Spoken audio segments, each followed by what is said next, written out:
안녕하세요. 화학연력학 챕터 19 두 번째 수업 시작하도록 하겠습니다.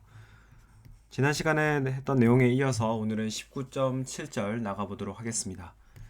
19.7절의 제목은 The enthalpy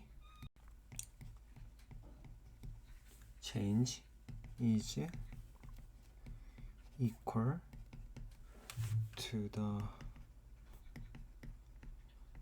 energy transferred as heat in a constant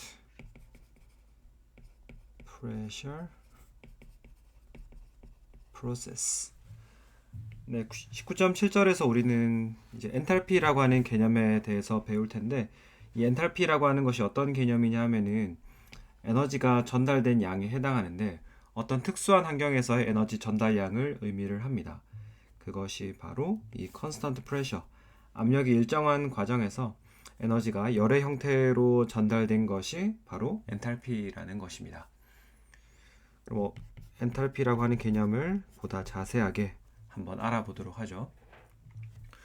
그래서 우리는 먼저 연력학 제1법칙을 한번 써볼 텐데요. 연력학 제1법칙은 내부 에너지 변화량 델타 U는 열과 1의 합 W 더하기 Q로 쓸 수가 있습니다.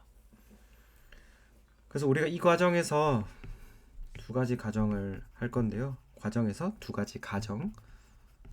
먼저 가역 과정을 가정할 것이고, 그 다음에 웍의 형태는 1의 형태는 PV 워크만 있다고 가정을 해보겠습니다.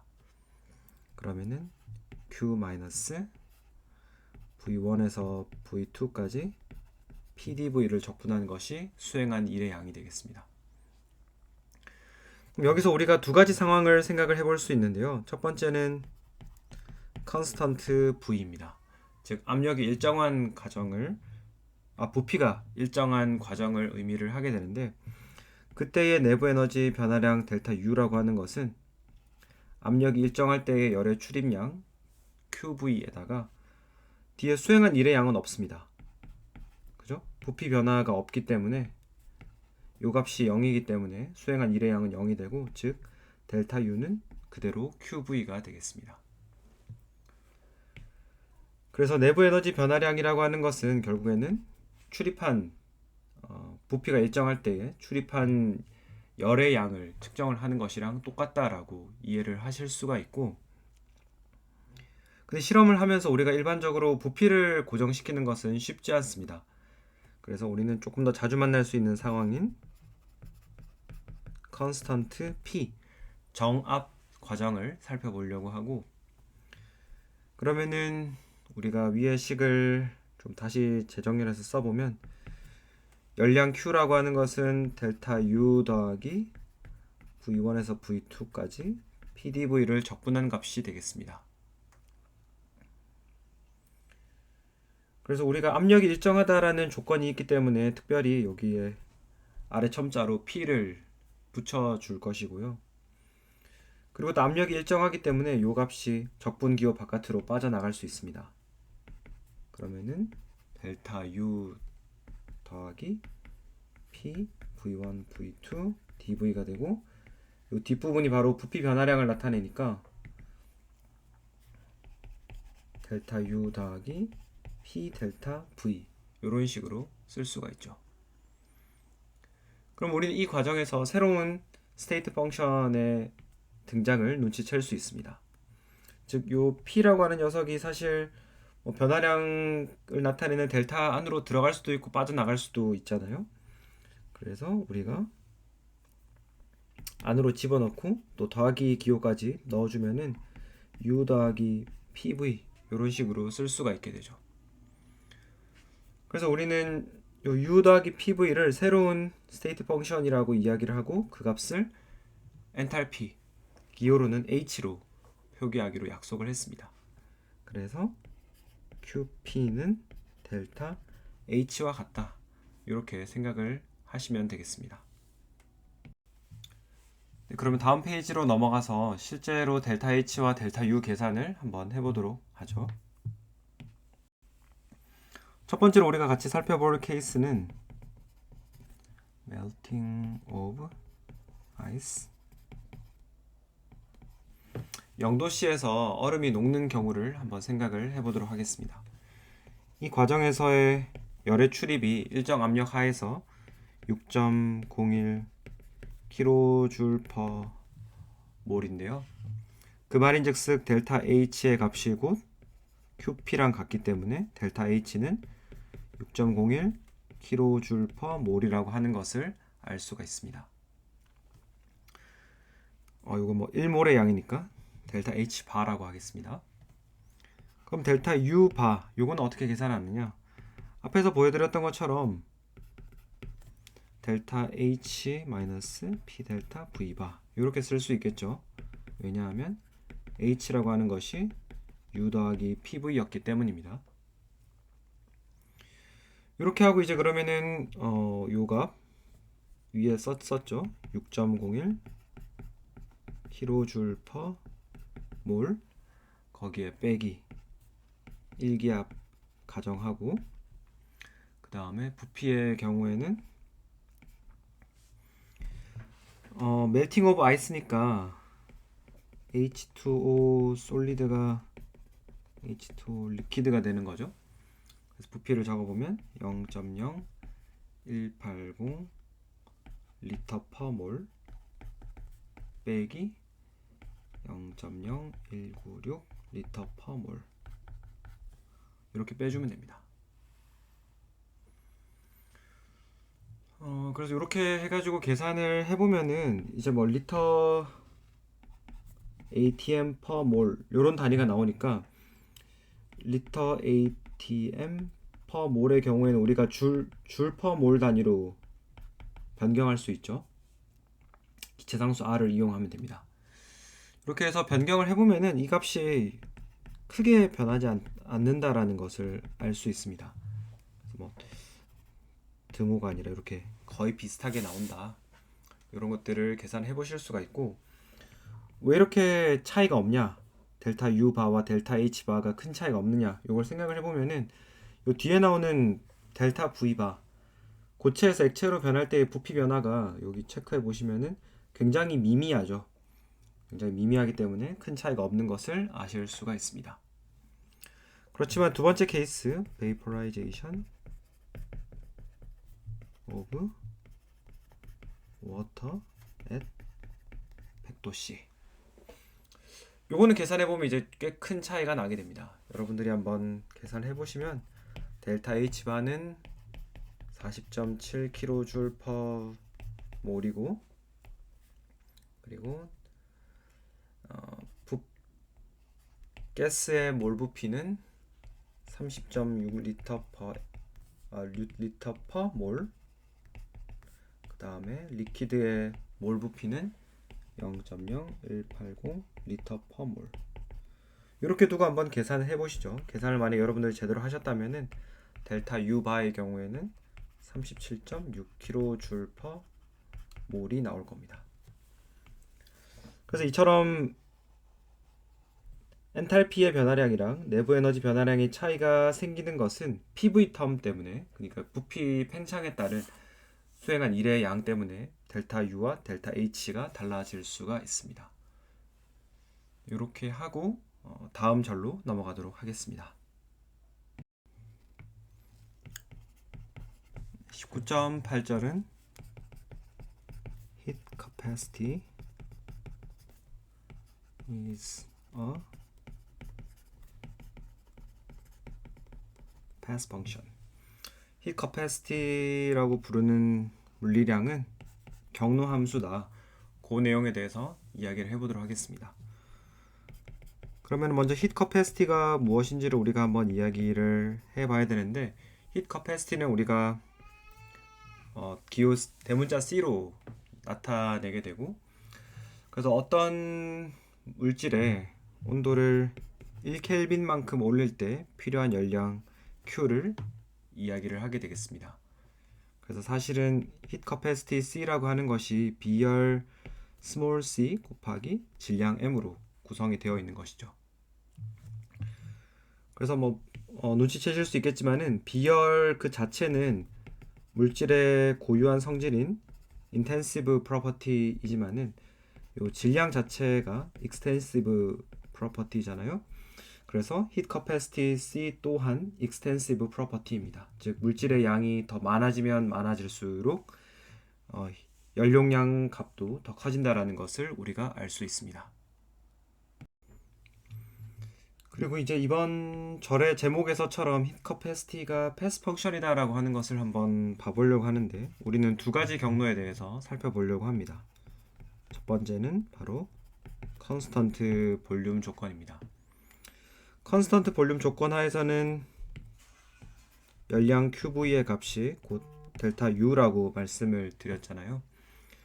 그러면은 우리가 1켈빈의 온도를 높이기 위해서 필요한 열량이라고 이야기를 했으니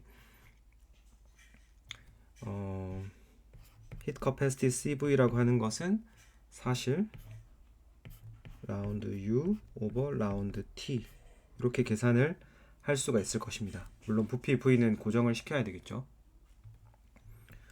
그래서 이 값이 결국에는 내부 에너지 변화량을 온도 변화량으로 나눠준 것과 거의 같거나 유사하다고 이야기를 할 수가 있을 것이고, 그리고 우리는 내부 에너지 변화량이 일정 볼륨 하에서의 열량 변화와 같다라고 했으니까 QV 오버 델타 T로 쓸 수가 있을 겁니다. 그리고 두 번째 과정은 컨스턴트 P일 때입니다. 이때는 열량 출입이 델타 H 값과 같다라고 할 수 있고, 그러면 capacity CP의 경우에는 라운드 H 오버 라운드 T P가 될 것입니다. 마찬가지 논리로 델타 H 오버 델타 T가 되겠고, 이 값은 곧 온도 변화량분의 QP 값으로 쓸 수가 있겠죠. 그래서 우리가 보면은 볼륨이 일정할 때 heat capacity CV와 압력이 일정할 때 heat capacity CP가 서로 다른 값을 가진다라는 것을 확인을 할 수가 있고, 이 말인즉슨 heat capacity라고 하는 것이 어떤 경로를 선택하느냐, 컨스턴트 V냐 컨스턴트 P냐에 따라 달라진다라는 것을 확인을 할 수가 있습니다. 그러면 CP와 CV의 값이 얼마나 다른지도 한번 알아보도록 하겠습니다. 그래서 CP와 CV의 차이 한번 알아보면은, 우리는 기본적으로 엔탈피라고 하는 것이 내부 에너지 U 더하기 PV라고 하는 것을 알고 있고, 그리고 몇 가지 문제를 간략하게 하기 위해서 아이디얼 가스를 가정을 할 겁니다. 아이디얼 가스를 가정을 해서 PV를 nRT 형태로 우리가 기술을 하려고 하고, 그리고 아이디얼 가스를 가정을 함으로써 우리는 두 번째 중요한 정보를 알 수가 있는데, 내부 에너지 U라고 하는 것이 오로지 T에 대한 함수라는 것을 알 수가 있습니다. 줄의 실험을 생각해 보면은 이상기체에 대해서는 부피의 변화에 따른 내부 에너지 변화가 없다, 이런 것들을 알 수가 있고, 더불어서 H 역시 온도에 대한 함수라는 것을 알 수가 있죠. 그래서 요거 내용들을 가지고 다시 한번 식을 쓰면은 HT는 UT 더하기 nRT다, 이렇게 쓸 수가 있고, 그래서 양변을 온도 T에 대해서 미분을 해주면은 dH 오버 dT는 du 오버 dt 더하기 nR이라는 것을 알 수가 있고, 그리고 우리는 위에서 쓴 heat capacity CP와 CV의 정의에 따라서 요 값이 이제 CP에 해당하고 요 값이 CV에 해당한다는 것을 알고 있습니다.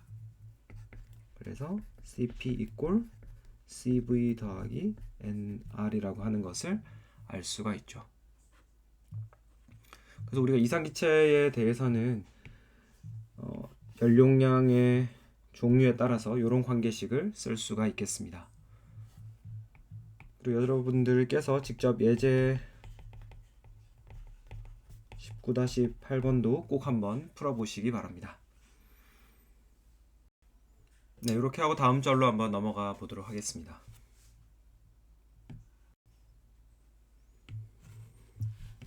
19-9절 relative enthalpies can be determined from heat capacity data and heat of transition. 그럼 우리가 앞에서 이제 엔탈피라고 하는 새로운 물리량을 도입을 했으니까 그 엔탈피를 어떻게 계산할 수 있느냐. 그래서 결국에는 엔탈피의 절대값을 결정하는 것은 불가능하기 때문에 엔탈피의 상대적인 값을 어떻게 결정할 것인지 한번 이야기를 해보도록 하겠습니다. 19.9절의 제목에 이미 그 내용이 나와 있는데 우리가 heat capacity 데이터와 heat of transition 데이터를 알고 있으면은 계산을 할 수가 있다라는 것이죠. 한번 생각을 해보면은 먼저 엔탈피 체인지를 한번 써보도록 하겠습니다. 그래서 엔탈피라고 하는 것은 우리가 온도에 대한 함수로 가정을 하고 그리고 온도에 따른 엔탈피 변화량을 heat capacity CP라고 이야기를 했었습니다. 그래서 양변을 적분을 해줄 텐데요. 그러면은 여기 dt에 해당하는 부분을 cp로 넘겨주게 되고 그럼 HT2-HT1의 경우에는 온도 T1에서 T2까지 cp를 적분을 하는 것이 되겠습니다. 헷갈리지 않도록 적분 변수를 T'이라고 해보도록 하죠. 이렇게 한 다음에 이 출발 온도 T1을 우리가 0켈빈으로 한번 고정을 시켜 보도록 하겠습니다. 그러면은 HT 임의 온도 T로 바꿀게요. H 0켈빈 이걸 하려면은 0에서 T까지 CPT 프라임 DT 프라임 이렇게 계산을 해주면 되죠. 근데 만약에 이 0켈빈에서 온도 T까지 바뀔 때 균일한 상으로 온다라고 하면 우리가 그 상에 대한 히트 커패시티 값을 계속 사용을 하면 되겠지만은 중간에 상 변화가 일어날 수도 있습니다. 상 변화가 일어나면은 온도는 일정한데 그 구간에서 레이턴트 hit이 발생하잖아요. 그래서 만약에 페이즈 트랜지션이 일어난다라고 하면은 페이즈 트랜지션이 일어나는 예를 들어서 그 온도까지 구간을 나누어 주게 됩니다. 예를 들어서 0켈빈에서 온도 T까지 한 상으로 이동하는 게 아니라 중간에 멜팅이 발생한다. 이렇게 한번 봐볼게요. 그러면 위의 식은 어떻게 새로 써줘야 되냐 하면은 0에서 T 퓨즈 녹는 점까지 고체의 히트 커패시티를 이용해서 쭉 더한 다음에 그 다음에 녹는 과정에 수반되는 엔탈피 변화를 써주고 이제 다시 T 퓨즈에서 온도 T까지 이번에는 누구의 히트 커패시티죠? 네, 리퀴드의 히트 커패시티를 써가지고 이렇게 적분을 해주게 됩니다. 그래서 뭐 당연하겠지만은 요 퓨즈 델타 H에 해당하는 것은 리퀴드의 엔탈피 T 퓨즈에서의 리퀴드 엔탈피에서 T 퓨즈에서의 솔리드 엔탈피를 빼준 값으로 우리가 이야기를 할 것입니다. 그래서 실제 온도에 따른 온도 T에 따른 요 HT-H0 값 렐러티브 엔탈피죠. 요 값을 계산해 보면은 이렇게 오다가 갑자기 수직 점프하고 또 오르다가 수직 점프하고 오르고 이렇게 됩니다. 그럼 여러분들이 보셨을 때 요 구간에서 상변화가 일어났구나. 솔리드에서 리퀴드로 갔구나. 그리고 그 다음 구간은 뭐죠? T 보일링 리퀴드에서 가스로 바뀌었구나. 이런 것들을 짐작을 하실 수가 있습니다. 이렇게 하고 이제 다음 내용으로 넘어가 보도록 하겠습니다. 19-10절 Enthalpy change for chemical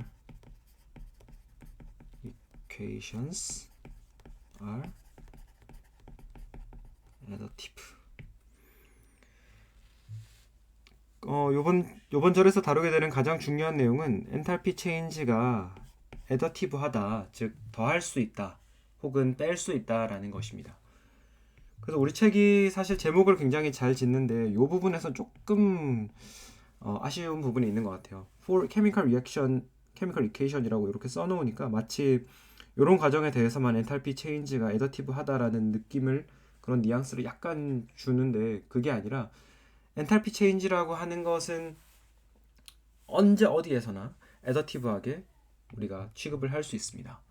왜 그러냐 하면은 엔탈피라고 하는 녀석이 앞에서도 말씀을 드렸지만 이 녀석은 스테이트 펑션이잖아요. 스테이트 펑션이기 때문에 처음과 나중 상태만 중요하고 중간에 어떤 경로를 거쳤는지는 중요하지 않습니다. 그래서 우리가 중간 과정들을 모두 더해서 예를 들어서 뭐 1번에서 2번을 거쳐서 3번이 된다. 그러면 우리가 1번에서 3번으로 바로 가는 엔탈피 변화량을 알고 싶다라고 하면은 요 각각의 구간 값들을 다 더해주면은 노란색에 해당하는 전체의 변화를 알 수가 있다라는 것이 19.10절의 주요 내용이 되겠습니다. 그래서 예제를 같이 바로 한번 살펴보면은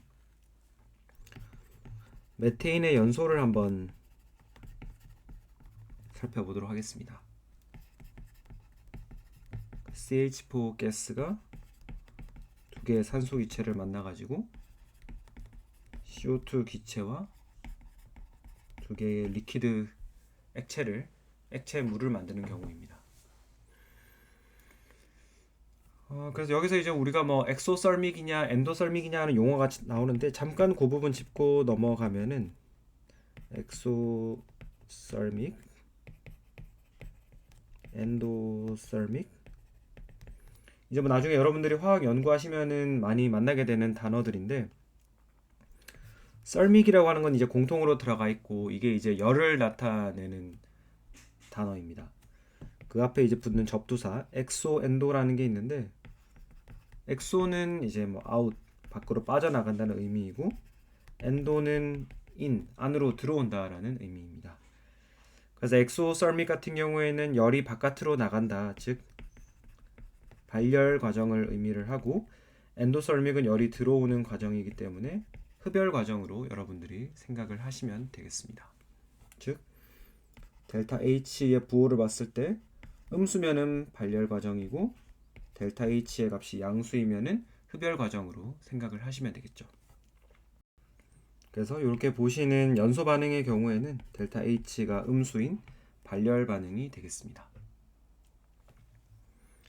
그리고 우리는 이제 본격적인 내용 헤스 법칙으로 가보도록 하죠.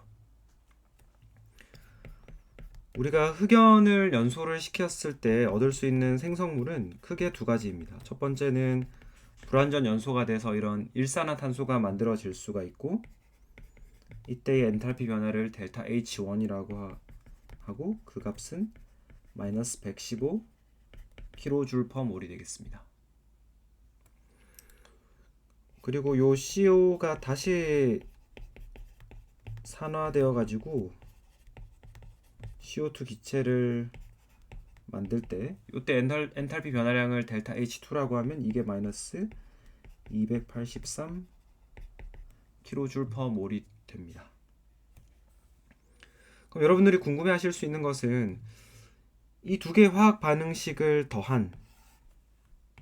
더하면은 흑연이 산소 기체 1몰과 만나서 완전 연소해서 바로 CO2 기체가 되는 이런 케이스인데, 요때의 델타 H3 값이 과연 얼마가 될 거냐, 그거인 거죠. 그래서 앞에서 말씀드렸던 것처럼 엔탈피 변화량이라고 하는 것은 엔탈피 자체가 스테이트 펑션이기 때문에 처음 상태와 나중 상태가 똑같으면은 그 경로가 어떻게 되어 있는지는 전혀 중요하지 않다라고 말씀을 드렸습니다.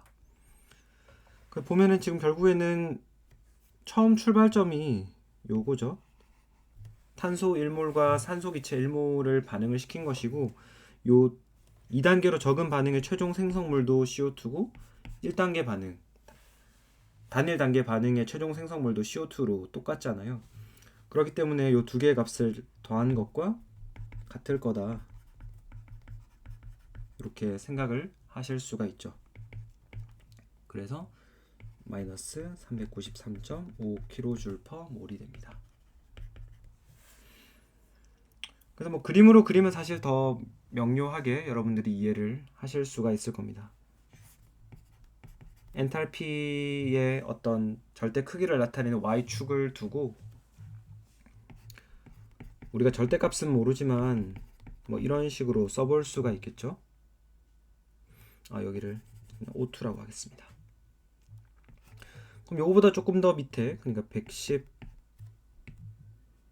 110.5kJ/몰만큼 밑에 일산화탄소 기체와 2분의 1 산소 기체가 있을 것이고, 여기에서 다시 283kJ/몰 밑에 CO2 기체가 있습니다. 이런 식으로 만들어져 있기 때문에 우리가 탄소 고체 이거를 완전히 연소시킨다고 했을 때의 엔탈피 변화량은 요거 두 개를 더한 값에 해당한다라는 것을 그림으로도 확인을 하실 수가 있죠. 네, 그래서 이렇게 애더티브하다라는 것을 이해를 하셨으면은 그 다음에 나오는 내용들, 뭐 리버스 리액션에 대해서는 과연 어떨 거냐, 이것도 쉽게 이해를 하실 수가 있습니다. 예를 들어서 SO2 이산화황 기체가 이렇게 나누어지는 반응이 있다라고 해보고,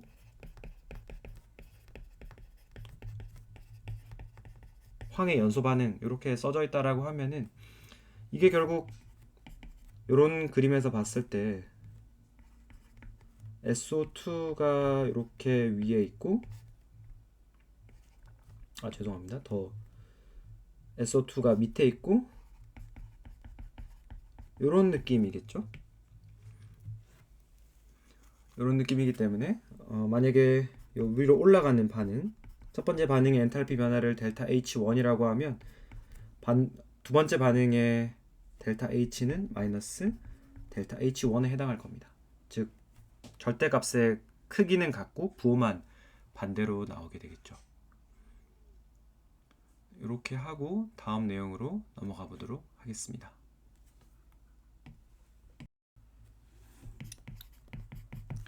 네, 19-11절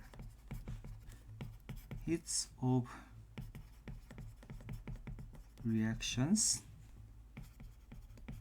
can be calculated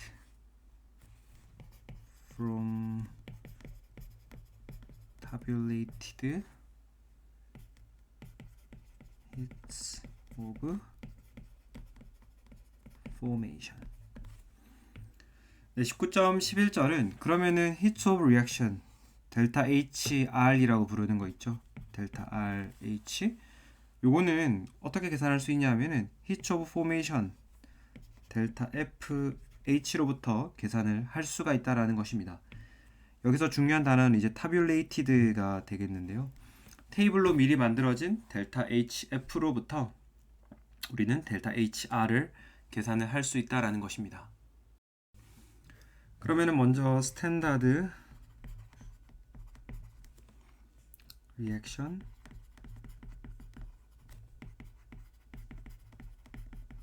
스탠다드 리액션 엔탈피 델타 RH0 한번 알아보도록 하겠습니다.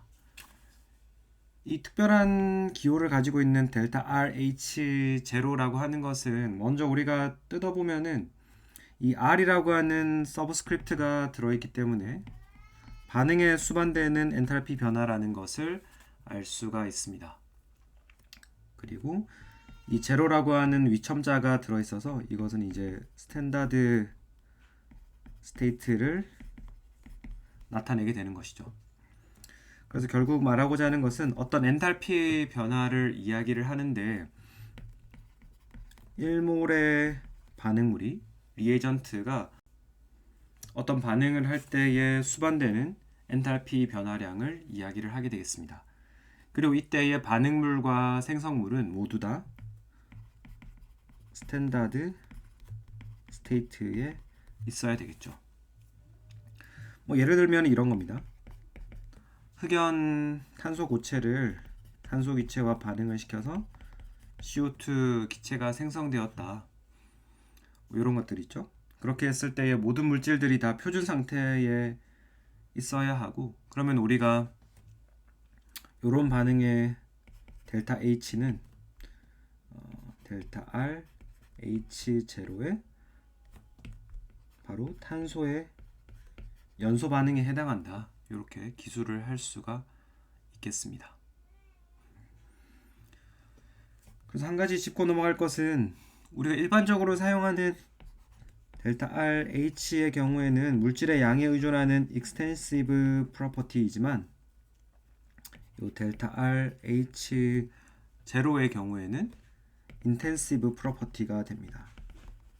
왜 그러냐 하면은 우리가 델타 RH 제로를 위해서 정의를 하고 이야기할 때 1몰이라고 하는 한정을 뒀었죠. 그렇기 때문에 이것은 intensive property가 됩니다. 물질의 양에 의존하지 않는 그 물질의 특성이 되게 되는 것이죠. 이렇게 하고 그 다음에 두 번째 내용 스탠다드 포메이션 엔탈피도 이야기를 해보도록 하겠습니다. 스탠다드 포메이션 엔탈피의 경우에는 델타 F H0 이렇게 표현을 하게 되겠습니다. 그래서 여기서도 역시 엔탈피 변화량을 의미를 하는데 어떤 과정에 수반되는 것이냐 하면은 어떤 물질이 생성될 때 포메이션에 될 때 해당하는 것이고, 그리고 위첨자 제로가 스탠다드 스테이트를 이야기를 하게 되는 것이죠. 그래서 여기서는 그러면은 누가 생성될 때, 누가 포메이션 될 때를 이야기를 하느냐, 우리가 생성물을 기준에 두고 이야기를 합니다. 그래서 생성물 1몰이 만들어질 때의 화학 반응에서의 엔탈피 변화를 델타 HF0라고 이야기를 하는 거죠. 예를 들어서 어떤 액체 상태의 물의 생성 엔탈피를 알고 싶다. 그러면은 H2O 리퀴드를 생성물 쪽 이렇게 두고 반드시 1몰이 생성되도록 개수를 1로 맞춰줘야 됩니다. 그리고 그럼 각각의 구성 원소들은 어디에서 오냐 하면은 구성 원소들의 표준 상태, 수소 같은 경우에는 수소 기체가 가장 안정한 표준 상태가 되겠고, 산소 원소의 경우에는 산소 기체가 가장 안정한 형태가 될 텐데 개수를 맞춰주기 위해서 2분의 1을 집어넣어 주게 됩니다. 그래서 이런 화학 반응에서의 엔탈피 변화가 곧 델타 제로 H2O 리퀴드라는 것이죠. 그래서 우리는 이 생성 엔탈피라고 하는 것을 우리가 굳이 왜 정의를 하고 이야기를 하느냐, 간단하게 이야기를 해보면은 이 델타 RH0라고 하는 값 있죠. 리액션 엔탈피의 경우에는 항상 반응물이 누군지 생성물이 누군지가 명시가 되어야 됩니다. 즉 세상에 존재하는 모든 화학 반응을 다 우리가 리스트업을 해야지 완전한 테이블을 만들 수 있다라는 이야기예요. 그러면은 뭐 좋습니다. 우리가 어떻게 엄청 노력을 해서 뭐 세상에 존재하는 모든 물질을 다 찾아서 그렇게 했다고 해볼게요. 뭐 세상에 존재하는 화합물이 예를 들어서 10,000개라고 해봅시다. 그럼 반응물의 존재 가능성 10,000가지, 거기에 생성물의 존재 가능성 10,000가지 이렇게 해가지고 뭐 10의 몇 승이죠? 10의 뭐 10승인가요? 이렇게 네, 10의 8승이군요. 죄송합니다. 이렇게 10의 8승의 라인을 가지고 있는 테이블을 만들었는데, 문제는 만약에 여기에 뭐 물질이 한 5개가 추가로 더 발견되었어요. 만들어냈어요. 그럼 이 테이블을 다시 업데이트를 해야 되는데 엄청나게 많은 숫자를 업데이트를 해야 되는 거죠. 그죠? 최소 우리가 반응물이 요 새로운 5개일 때랑 뭐 생성물은 그럼 15,000개가 될 테니까 50,000개의 반응 데이터를 업데이트를 해야 되는 거죠. 엄청 많아지는 거예요. 해야 되는 일이. 최소 50,000개씩. 근데 여러분들이 논문 보시면 알겠지만은 유기합성 하시는 분들이 지금도 쉴 새 없이 계속 새로운 물질들을 만들어내고 있습니다. 그렇기 때문에 이 값을 계속 팔로우업해서 업데이트를 한다는 건 굉장히 어렵고 노동력이 많이 드는 일이 되는 거죠. 근데 그럼 이런 문제가 왜 생기냐? 우리가 반응의 델타 H를 왜 보고 있느냐? 그냥 H를 절대값을 알고 있으면은 모두 해결될 문제인데 그런 생각을 할 수 있죠. 그래서 사람들은 엔탈피의 절대값을 알지는 못하지만은 그 대신에 우리가 약속한 어떤 임의의 레퍼런스 지점을 하나 정합니다. 그래서 어떤 물질들의 생성 엔탈피를 정해가지고, 그러면 이건 무슨 말이냐면은 어떤 물질을 이루고 있는 각각의 구성 요소들, 원자들을 그것들의 가장 안정한 상태, 뭐 수소 기체라든지 산소 기체, 뭐 흑연, 이런 식으로 우리가 얘네들이 기준점이다, 얘네들의 생성 엔탈피는 0이다 라고 가정을 해 놓으면은, 그러면 이제는 뭐 우리가 어떤 뭐 예를 들어서 H2를 이야기하고 싶다, 그러면은 얘네들은 요런 녀석들을 기준으로 했을 때에 얼마만큼의 값을 가진다. 그 다음에 뭐 예를 들어서 뭐 메테인 같은 경우에는 뭐 또 이런 것들을 기준으로 봤을 때 얼마만큼의 값을 가진다. 이렇게 이제 정리를 할 수가 있으니까, 그러면 이제 얘네들이 관여하는 반응을 쓴다라고 하더라도 우리가 이 값을 그대로 가져와서 쓸 수가 있는 겁니다. 그래서 제가 좋아하는 비유가 한 가지 있는데요. 예를 들어서 우리가 키의 절대값을 모른다라고 이야기를 하면은, 예를 들어서 뭐 이렇게 세 사람이 있다고 해볼게요. 키의 절대값을 모르니까 A라고 하는 사람이 봤을 때 나는 B보다는 10cm 크고 C보다는, 근데 이 사람들이 B, C입니다. 이렇게 더 크다, 이렇게 이해를 하고 있습니다. 그런데 만약에 D라고 하는 사람이 새로 나타났어요. D라고 하는 사람이 새로 나타나면은, 그러면 이제 우리가 키를 정확하게 잘 모르기 때문에, 그러면 나는 D보다는 한 5cm 작다, 이렇게 다 새로 업데이트를 해줘야 되는 거예요. 그죠? 그러면은 또 B는 자기가 봤을 때는 나는 A보다 10cm 작고 B보다는 5cm 작고 이렇게 알고 있었는데 D보다 15cm가 작네, 이런 식으로 나의 키에 대한 절대값이 없기 때문에 모든 정보를 남에 대한 기준을 두고 내가 얼마나 큰지 작은지로 판단하게 됩니다. 근데 이게 굉장히 불편하기 때문에 우리가 여기서부터 0이야, 그 대신에 너의 키는 175고 너는 170, 너는 165, 너는 180이야. 이렇게 해놓으면은 어떤 사람이 등장하더라도, 뭐 1,000명, 10,000명이 등장하더라도 그 사람과 나의 키 차이를 빠르게 계산을 해낼 수가 있는 것이죠. 그래서 이렇게 한 쌍으로 변화값이랑 혹은 그 렐러티브한 값이라고 하는 것은 항상 한 쌍으로 기준을 봐야 되기 때문에 데이터를 리스트업해서 테이블을 만들기 굉장히 어렵다. 그래서 우리는 한 사람의 어떤 기준값을 주기 위해서 델타 HF라고 하는 상당히 인위적인 기준을 만들었다라고 생각을 하시면 되겠습니다.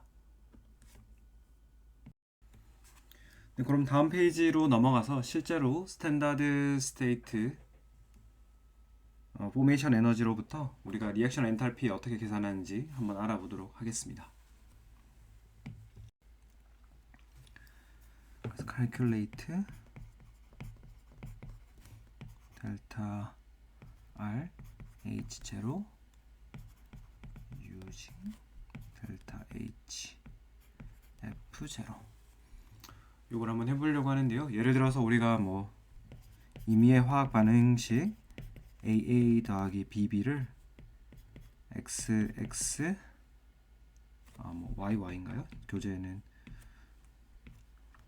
YY GG 이런 걸 만들어낸다라고 한번 해보겠습니다. 그래서 우리가 이거를 이제 델타 H R0를 계산을 하고 싶은데 문제는 이게 이제 모든 화학 반응에 대해서 우리가 리스트업 해놓지 않았다라는 것이죠. 그 대신에 우리는 직접 가는 경로 대신에 돌아가는 경로를 생각을 해볼 수가 있습니다. 각각의 구성 요소들의 어떤 표준 상태로 돌려놓는 거죠. A, B, Y, G의 그런 각각 구성 요소들의 스탠다드 스테이트로 다 갈라놓습니다. 그 다음에 이제 그거를 다시 가지고 Y랑 G라고 하는 컴파운드를 만들면 되겠죠. 그래서 이 과정을 델타 H1이라고 두고 이 과정을 델타 H2라고 한번 두어보면은 먼저 델타 H2부터 한번 써볼까요? 델타 H2라고 하는 거는 어떤 구성 요소 원소들의 스탠다드 스테이트에서부터 각각의 화합물들을 만드는 거니까 이거는 포메이션 에너지랑 똑같은 거죠. Y라고 하는 물질의 힛 포메이션, 근데 얘가 Y 스몰 y만큼 만들어지니까 이걸 곱해주고 역시 마찬가지로 G라고 하는 녀석이 G만큼 만들어질 거기 때문에 요만큼의 힛 오브 포메이션 에너지 변화를 기대를 할 수 있습니다. 그럼 델타 H1이라고 하는 건 어떤가요? 이게 우리가 만약에 힛 오브 포메이션 정의를 그대로 사용하는 요 빨간색 화살표를 따르면은 요 빨간색 화살표에 마이너스 값으로 나오겠죠, 그죠? 마이너스의 요 값으로 나올 겁니다. 1'이라고 해볼까요? 델타 H1'. 그럼 델타 H1'이라고 하는 것이 사실은 A라고 하는 녀석이 A만큼 만들어질 때 B라고 하는 녀석이 B만큼 만들어질 때 힛 오브 포메이션이잖아요. 여기 앞에 이제 전체적으로 마이너스가 붙어 있게 됩니다. 그죠? 그래서 요게 우리가 지금 관심 있는 건 요 노란색 부분이니까 그렇게 해서 계산하면은 델타 R H0라고 하는 것이 델타 H1 더하기 델타 H2니까 이 반응을 위에 있는 값들을 그대로 가지고 와서 써주면은 Y의 델타 FH0 Y G의 델타 FH0 G 빼기 A의 델타 FH0 A 빼기 이렇게 쓸 수가 있는 거죠. 이렇게 쓰면 이제 여러분들이 아마 굉장히 잘 아시는 내용이 됐을 겁니다. 봤을 때에 생성물의 생성 엔탈피를 모두 더한 다음에 반응물의 생성 엔탈피를 빼준다. 그렇게 하면은 리액션 엔탈피가 된다라는 것을 우리가 이해를 할 수가 있습니다. 그래서 이런 것들이 전부 헤스 법칙에 기반을 하고 있죠. 우리가 처음 상태랑 나중 상태만 고정을 시켜 놓으면은 그 중간에 어떤 경로를 통해서 가든지 간에 상관없다. 그죠? 어떤 경로를 통해서 가도 된다. 그래서 우리가 잘 알고 있는 경로를 선택해서 가면은 된다라는 것입니다.